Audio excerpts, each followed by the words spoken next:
It's Rebecca. So, insecurity exercise for today.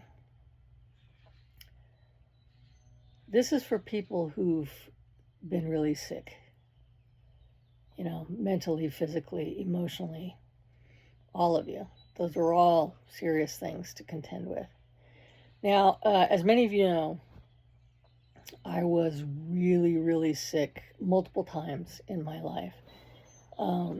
The last one was a huge blood clot storm, which of course almost killed me. I had 17 mid to severe clots in the right lung, 14 mid to severe in the left, saddle clot in the heart, DVT cluster in the leg the size of a lemon. And it was funny too, because the doctors are always like, and all this medical staff kept coming in and they like, do you have a will? Do you have a do not resuscitate order?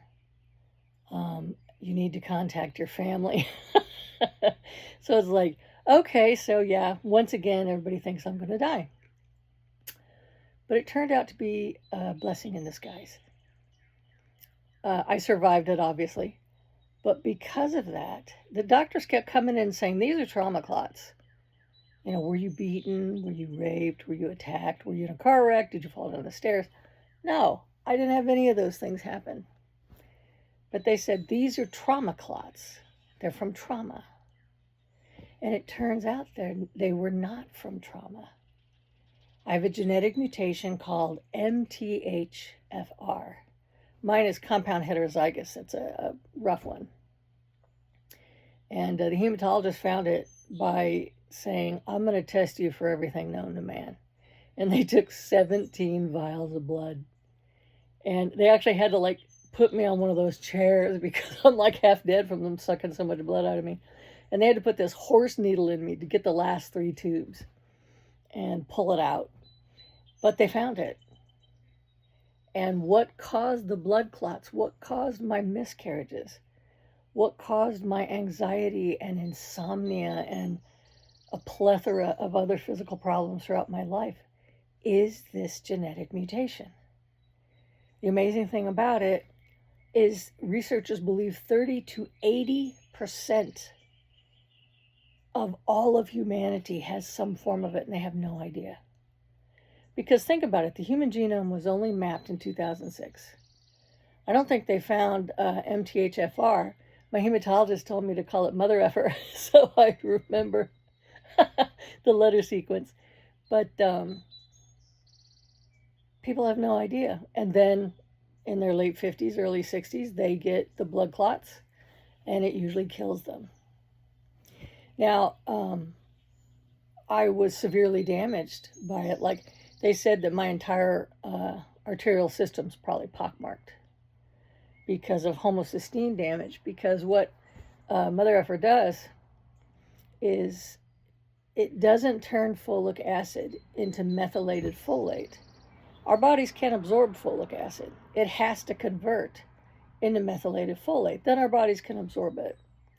Well, mine never turned it into methylated folate. And I took folic acid with my multivitamins all the time. That was like taking poison. My body didn't know what to do with it, so it just stuffed it in my fat and let it sit there and kind of poison me. So, if you have, really horrible physical problems or anything like that,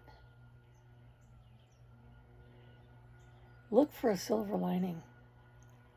My aunt was paralyzed by polio. Couldn't move, had to breathe with an iron lung, the whole 9 yards. She became a missionary and went all over the world. And Father John, the priest who talked her into being a missionary, told her, when he first met her, he comes in, she's in an iron lung, her husband's divorced her because he doesn't want to be married to again, took the kids, she's living in the hospital. So he comes up and he goes, stop feeling so damn sorry for yourself. And she goes, get out, get out. And he goes, make me. And he said, you're exactly what I'm looking for. I go around and I try to convince people who have polio paralysis, or they've lost a limb, or they're stuck in a wheelchair. He goes, everybody I bring with me, there's always someone who will invariably say, well, at least you can move your arm, or at least you can turn your head, at least you can walk, even with a crutch. He says, your worst case scenario, you can't do anything. You can't even breathe on your own. So he said, if you tell these people that life is worth living, they'll listen to you. So she turned that unbelievably difficult life into a positive because she helped people for the rest of her life. They gave her maybe 6 more months to live after she's first diagnosed. She lived 22 years. Our family's impossible to kill. And she went everywhere. And all these people said they could feel it when they talked to her, that, yeah, maybe life is worth living. So look at your ailments, not necessarily as ailments, even though they are, and think, what can you possibly do with them? Chuck Close, when he was in that terrible car wreck, the painter, and he painted photorealistic. He was like one of the first ones to ever do photorealistic painting. And his hands were crippled. And he actually had braces made on his hands that you could hook a paintbrush into, and he would paint like this. And his paintings were even more astonishing. So negatives are negatives. Yeah, there's no getting away from that. Dig into the bastards and find the silver lining. Find the thread of gold in whatever horror that happened, and try to do something good with it. And that will help your own self-worth. You can help the world and help yourself. 2 gifts in one.